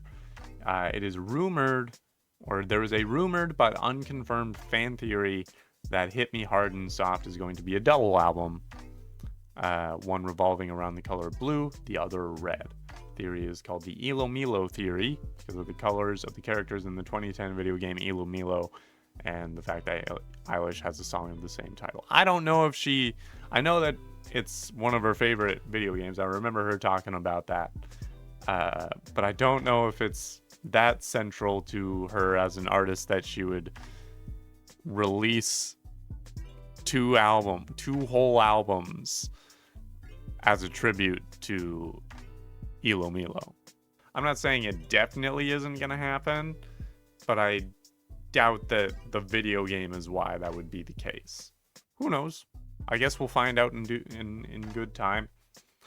But until then, that's an interesting way of creating this one longer song, is taking two songs that they had already written at very different times in their careers and just like stitching them together in a way that makes sense. That's really, really interesting. And then just having the common thread be the color blue. That's really, really neat. There's a lot of lyrics to this because it's originally 2 songs. So great. I'm going to take a look because I was more intrigued by Born Blue. We got verse 1 of that one. You were born bluer than a butterfly, beautiful and so deprived of oxygen. Colder than your father's eyes, he never learned to sympathize with anyone. That is true. If you're born with a deprivation of oxygen, your face may or may not come out blue when you first arrive into this world. You might arrive into this world a little more Smurfy than the rest of us. So that's a fun little factoid about human birth and whatnot. The bridge, but they could say the same about me. I sleep about 3 hours each night, means only 21 a week now. And I could say the same about you. Born blameless, grew up famous too, just a baby born blue now. Cool. Okay. So she's kind of creating this character that was, as far as I'm aware, born in very different family circumstances than Billie's. From what I understand, Billie has a very good relationship with her family. Creating this character that doesn't have the healthiest family life, and finding ways to empathize with that kid. Because we've got verse 2, which is, you were born reaching for your mother's hands, victim of your father's plans to rule the world, too afraid to step outside, paranoid or petrified of what you heard. And Billie is able to kind of relate to that, of being like, I can't really live the life that I want to either. Going outside also has her own, ramifications for it. That's really interesting. I am having a hard time, really. I think because it's 2 songs, I struggle to find it as a particularly cohesive single track. I have a hard time really drawing a common thread through the whole thing, other than just the color blue, which I think might be a weakness of the track. Musically, it sounded cool, but I think the impressive ambition of taking 2 separate songs and sort of Frankensteining them into one makes for an interesting musical spectacle, but maybe has some downsides in other ways. And that is Hit Me Hard and Soft. It sure did. I would say it hit me more softly than it did hard. It hit me hard maybe a couple of times. Billie's hit me harder before. These were a lot of smaller punches. Some of them were a little more punchy, a little more pop to them than others. But generally, Billie Eilish is not who I go to for particularly hard-hitting music. Not really an artist that I rely on for that, which is fine. But it does mean that on an album titled Hit Me Hard and Soft, there was a little bit of uneven hitting of hard and soft, I would say. But other than that was a good time. I still think that my favorite album of hers is still probably When We Fall Asleep. I just think it's her most cohesive album so far. This one actually is quite cohesive themes wise. That was really, really nice. When We All Fall Asleep has still made the biggest impact on me. But this was a good album. I enjoyed it. I really did. I'm going to keep listening to whatever else Billie releases. I think she and Finneas are just chock full of good ideas. They got good ideas coming out the wazoo. And I'm excited to see what other ideas come out of their wazoo. And that's the way I want to put that. So, thank you so much for watching. If you enjoyed this, that's good. I'm glad that you enjoyed it. If you did, there's a button that corresponds with that emotion. It's the thumbs up right down there.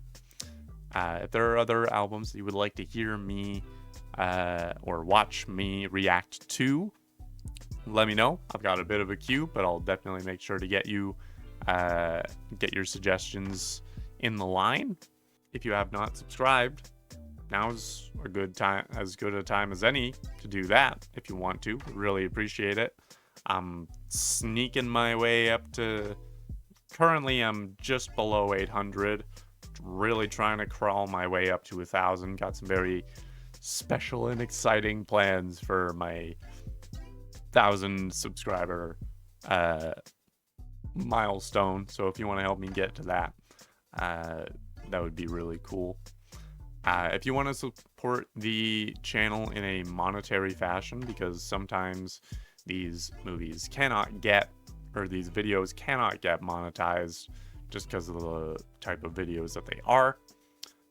If you want to support me monetarily, you can go to my Fourth Wall site. You can buy merch, donate. If you become a member, you get some perks. I've got some exclusive content waiting on there. I've got a whole album reaction that just did not make it onto YouTube of the newer Labyrinth album, I think from, yeah, that would have been last year. Check that out. Maybe that's worth your time.